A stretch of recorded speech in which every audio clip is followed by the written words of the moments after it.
Assalomu alaykum. Bugungi fanimiz tarbiya, mavzumiz qobiliyatlarni rivojlantiramiz.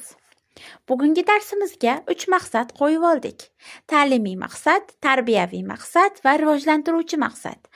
Ta'limiy maqsad o'quvchilarga qobiliyat tushunchasini tushuntirish. Tarbiyaviy maqsad o'quvchilarda o'ziga ishonch, mehnatsevarlik va qat'iyatlilik xislatlarini shakllantirish.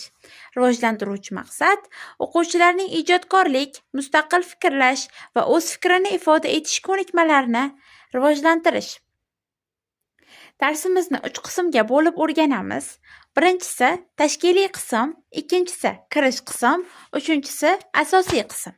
Tashkiliy qismda o'quvchilar bilan salomlashamiz hamda darsga tayyorgarliklarini tekshiramiz. Bugun kayfiyating qanday interaktiv savol javobini o'tkazamiz. Kirish qismda bolalar sizningcha qobiliyat nima? Har bir insonda qandaydir qobiliyat bormi savoli bilan o'quvchilarga yuzlanamiz. Asosiy qism.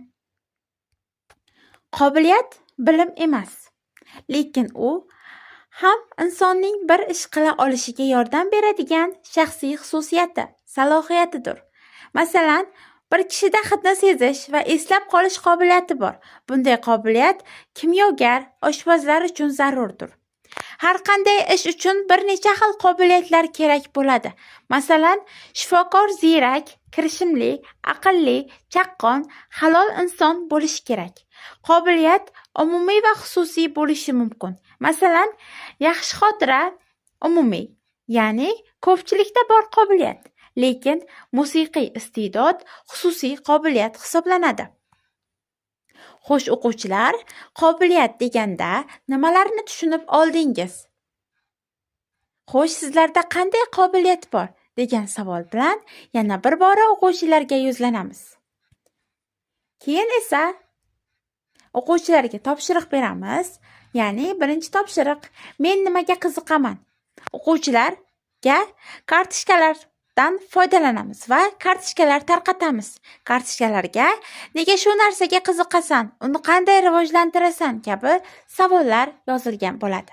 Va har bir o'quvchi o'zidagi savolga turib javob berish kerak bo'ladi.